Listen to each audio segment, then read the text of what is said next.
Friends good morning. आज हम पढ़ेंगे टू पोर्ट नेटवर्क। पिछले वीडियोस में मैंने आपको नेटवर्क के बारे में बताया है, नेटवर्क क्या होता है, क्या चीज़ है, लेकिन फिर भी टू पोर्ट नेटवर्क पढ़ना है तो इसमें भी मैं आपको एक्सप्लेनेशन जरूर करूँगी। नेटवर्क क्या होता है, सबसे पहले इसके बारे में आपको बताती हूँ कि ये होता है इलेक्ट्रिकल नेटवर्क जो कि अनेक इलेक्ट्रिकल एलिमेंट से मिलकर कंबाइन होते हैं या संयोजित होते हैं, ठीक है, जिनकी प्रतिबाधाएं लम्प्ड या डिस्ट्रीब्यूटर होती है। जैसे कि आप कहे अनेक एलिमेंट्स की बात करते हैं तो वो एलिमेंट्स कौन से होंगे, आपका रजिस्टर, इंडक्टर, कैपेसिटर। इन्हीं एलिमेंट्स से मिलके बहुत बड़े बड़े एलिमेंट्स बनाए जाते हैं, बहुत बड़े बड़े नेटवर्क बनाए जाते हैं, ठीक है दोस्तों।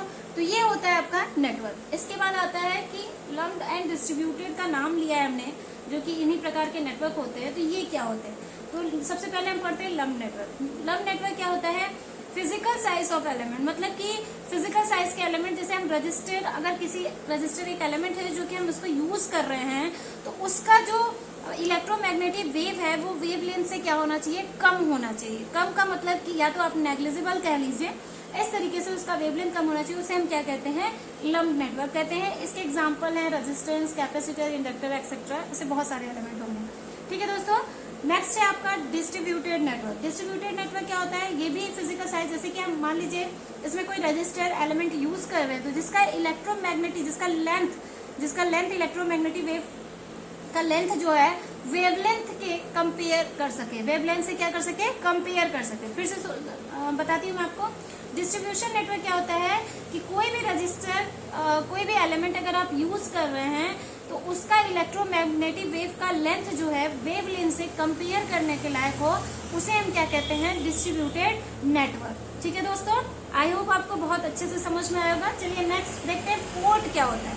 तो पोर्ट दोस्तों कोई भी टर्मिनल कह लीजिए या कोई भी नेटवर्क कह लीजिए जो कि किसी सिग्नल में एंटर या लीव करते हो, क्या करते हो, सिग्नल में एंटर या लीव करते हो फ्रॉम द नेटवर्क, उसे हम कहते हैं पोर्ट। जैसे कि हम आपको एग्जांपल के तौर पे बता दें, एक रूम है, अगर रूम के अंदर आपको एंटर करना होगा तो आप दरवाजे से ही अंदर एंटर करेंगे या बाहर जाएंगे, उसी को हम कहते हैं पोर्ट, ठीक है दोस्तों। उसके बाद आता है आपका single port network. Single port network क्या होता है कि जिसमें वन पेयर ऑफ टर्मिनल हो। वन पेयर ऑफ टर्मिनल, जैसे देखिए मैंने यहाँ पे नेटवर्क बनाया है, तो अगर यहाँ से I1 जा रहा है तो I1 इधर से बाहर आ जाए, इस तरीके के नेटवर्क को हम क्या कहते हैं, सिंगल पोर्ट नेटवर्क। इस तरह का एग्जांपल होता है, जैसे मोटर में यूज किया जाता है, जनरेटर में यूज किया जाता है, सिंगल पोर्ट नेटवर्क। इसके बाद दोस्तों आया आपका two port network. Two port network में क्या होता है, two pairs of terminal.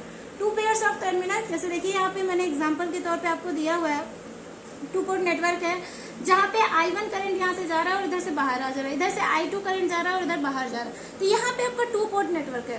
Two port network के लिए जैसे एग्जांपल के तौर पे कह लीजिए ट्रांसफार्मर। ट्रांसफार्मर में क्या होता है, प्राइमरी और सेकेंडरी दो पोर्ट नेटवर्क होता है, ऐसी तरीके से ट्रांजिस्टर। तो ये आपके जो है टू पोर्ट नेटवर्क के एग्जाम्पल है, ठीक है दोस्तों। नेक्स्ट है आपका सिमेट्रिकल नेटवर्क। तो सिमेट्रिकल नेटवर्क ऐसा नेटवर्क होता है जिनके इनपुट और आउटपुट के टर्मिनल को अगर आप परस्पर बदल दे रहे हैं तो उस नेटवर्क के कैरेक्टरिस्टिक में कोई भी इफेक्टेड नहीं पड़ता, कोई भी इफेक्ट नहीं पड़ता, उसे हम कहते हैं सिमेट्रिकल नेटवर्क, ठीक है दोस्तों।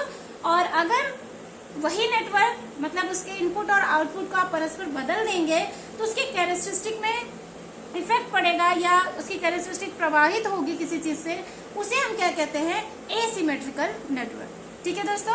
चलिए different types of network. Network कई टाइप्स के होते हैं, टी नेटवर्क होता है, पाई नेटवर्क होता है, एल नेटवर्क होता है, लैटिस नेटवर्क होता है, लैडर नेटवर्क होता है। ये आपके क्या होते हैं, टी नेटवर्क। इस डिफरेंट टाइप्स के नेटवर्क होते हैं। चलिए हम बात करते हैं T network.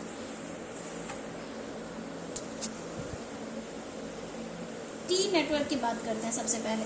Different types of network आपने देख लिया, कौन कौन से नेटवर्क होते हैं, टी नेटवर्क होते हैं, पाई नेटवर्क होते हैं, एल नेटवर्क होते हैं, लैटिस नेटवर्क होते हैं और लैडर नेटवर्क होते हैं। तो टी नेटवर्क, अब टी नेटवर्क की बात किया जाए तो जो टी के आकार का दिखता हो उसे हम क्या कहते हैं, टी नेटवर्क कहते हैं। तो हम बना लेते हैं टी के आकार, यानी देखिए टी आपका इस तरीके से बनेगा, इसी के आकार का हमको नेटवर्क बनाना है तो हमने बना दिया।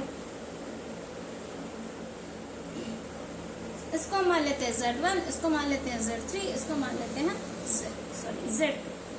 ये हो जाएगा आपका इनपुट और ये हो जाएगा आपका, ये आपका बन गया टी नेटवर्क। अब इसमें कंडीशन होती है, कंडीशन क्या होती है, सिमेट्रिकल एंड एसिमेट्रिकल,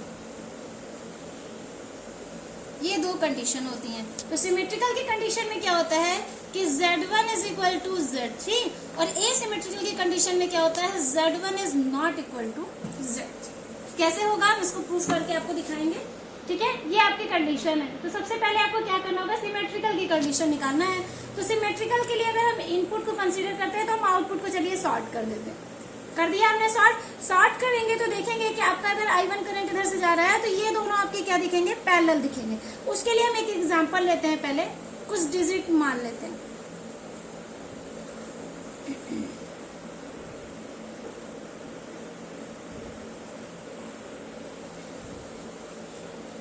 देखिए यहाँ हमने आउटपुट को सॉर्ट कर दिया। यहाँ से आपकी करंट अगर एंटर कर रही होगी तो इसके अकॉर्डिंग ये दोनों आपके क्या होंगे, पैरेलल होंगे। तो इसके अकॉर्डिंग इम्पीडेंस निकलेगा, impedance Z is equal to क्या मिलेगा आपको, 6 पैरेलल टू 3 प्लस, और ये आपका कैसा कनेक्शन होगा, सीरीज में। इसको सॉल्व कर लीजिए, सिंप्लीफाई कर लीजिए।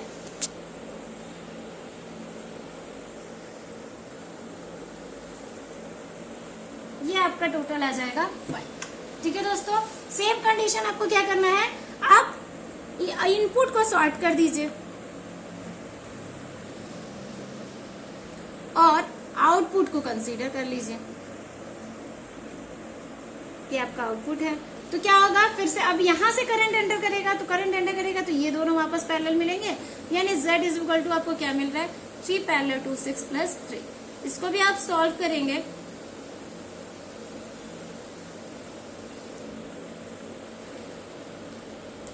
ये भी आपका 5। यानी आप देखिए इम्पीडेंस अगर आप इनपुट को कंसीडर करते हैं या आउटपुट को कंसीडर करते हैं, दोनों ही केस में आपका आउटपुट क्या आ रहा है, 5। यानी हम कह सकते हैं Z1 is equal to Z3, यानी ये आपकी क्या हो जाएगी, सिमेट्रिकल की कंडीशन हो जाएगी। ठीक है दोस्तों, अब बात करते हैं एसिमेट्रिकल की। एसिमेट्रिकल के लिए हम क्या करते हैं, डिजिट को चेंज कर देते हैं।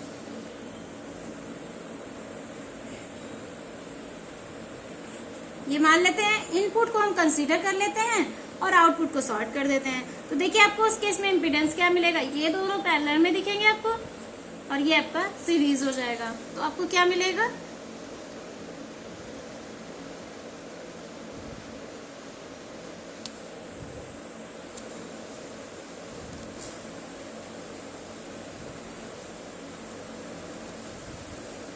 समथिंग ये आ जाएगा। ठीक है दोस्तों, वैसे ही आप क्या करेंगे, एक बार आउटपुट को क्लियर कर लीजिए, आउटपुट को कंसीडर कर लीजिए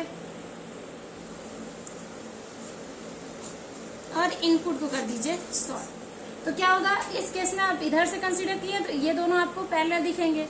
तो क्या हो जाएगा, Z is equal to 6 parallel to 3 plus 4।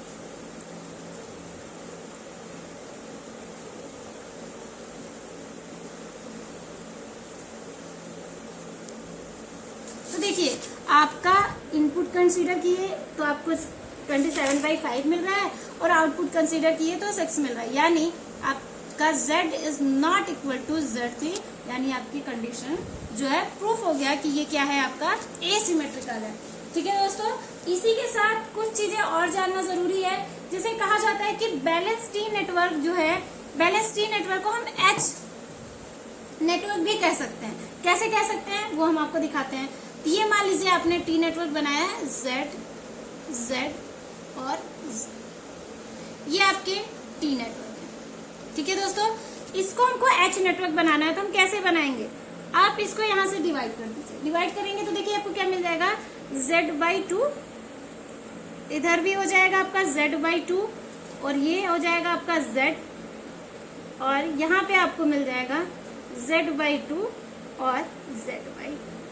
तो आई होप दोस्तों आपको दिख रहा होगा कि हम टी नेटवर्क को जो है H नेटवर्क के फॉर्म भी कहा जाता है। ये हम आपको प्रूफ करके दिखाया है, इस तरीके से ग्राफिकली आप समझ सकते हैं। ठीक है दोस्तों, उसके बाद क्या है कि जो इक्वेशन होते हैं कॉम्बिनेशन के, वो बैलेंस और अनबैलेंस टी नेटवर्क का ट्रांसमिशन कैरेक्टरिस्टिक के एक समान होते हैं। साथ ही साथ बैलेंस एंड अनबैलेंस नेटवर्क परस्पर क्या होते हैं, समतुल्य होते हैं। समतुल्य होते हैं मतलब आप देखिए कि अगर ये आपके बैलेंस और अनबैलेंस की बात करें तो ये अगर आपका बैलेंस है तो तो ये आपका क्या होगा, अनबैलेंस होगा। कैसे होगा ये भी हम आपको दिखाते हैं। ये आपका इनपुट है और ये आपका आउटपुट है। तो देखिए अगर इसको आप हॉरिजॉन्टली इस तरीके से कट कर दे तो यहाँ पे Z मिल रहा है, यहाँ पे Z नहीं मिल रहा है। यानी यहाँ से अगर I एंटर कर रहा होगा तो यहाँ पे Z नहीं मिल रहा है, यानी आपका इक्वेशन क्या है, अनबैलेंस है। और ये आप अगर यहाँ से आप I एंटर करोगे और इधर से जाएगा, इधर से आप वापस आ जाएगा, तो ये आपका क्या है, बैलेंस है, क्योंकि Z यहाँ पे भी मिल रहा है, Z यहाँ पे भी मिल रहा है। इस तरीके से भी आप बता सकते हैं। साथ ही साथ आपसे कोई ये भी पूछे कि जैसे ये अनबैलेंस इक्वेशन है, क्या ये सिमेट्रिकल है, तो आप देखिए इसको वर्टिकली आप इसको हॉरिजेंटली आप क्या कर दीजिए, डिवाइड कर दीजिए। तो देखिए यहाँ पे आपको Z, यहाँ पे Z, यहाँ पे Z/2 मिल जाएगा, लेकिन यहाँ पे Z है, यहाँ Z नहीं है, यहाँ पे Z है, यहाँ Z नहीं है, यानी ये तो अनबैलेंस तो है, लेकिन हम इसको सिमेट्रिकल भी कह सकते हैं। ये सिमेट्रिकल है लेकिन ये कैसा है, अनबैलेंस है। साथ ही साथ इसको भी ऐसे ही करके देखिए, इसको हॉरिजेंटली कट करेंगे तो ये आपको क्या मिल जाएगा, यहाँ पे भी Z/2 और यहाँ पे भी Z/2। फिर देखिए यहाँ भी Z, यहाँ भी Z, यहाँ भी Z, यहाँ भी Z, यानी जो बैलेंस इक्वेशन है वो सिमेट्रिकल भी है। ठीक है दोस्तों, आई होप आपको बहुत अच्छे से ये चीजें क्लियर हुए होंगे। आप इसको नोट्स भी देख लीजिए और प्लीज आपसे रिक्वेस्ट है कि कॉपी पेन आप लेके बैठिए और वीडियो को पॉज करके आप पूरे नोट्स को जो है नोट डाउन करते रहिए। कोशिश करिए अपने से डेरिवेशन करने का, आपको और अच्छे से क्लियर होंगे चीजें। ये आपके नोट्स में मैंने स्टेप बाय स्टेप, वैसे मैंने स्टेप बाय स्टेप आपको चीजें समझाई भी है। आई होप आपको बहुत अच्छे से क्लियर हुआ होगा। ठीक है दोस्तों, देखिए यहाँ पे मैंने एसिमेट्रिकल की कंडीशन निकाली है, जो मैंने आपको निकाल के दिखाया, और फिर आपको बैलेंस अनबैलेंस के बारे में भी बताया। ठीक है दोस्तों, आई होप आपको बहुत अच्छे से क्लियर हो गया होगा ये सारी चीजें। Okay, thank you.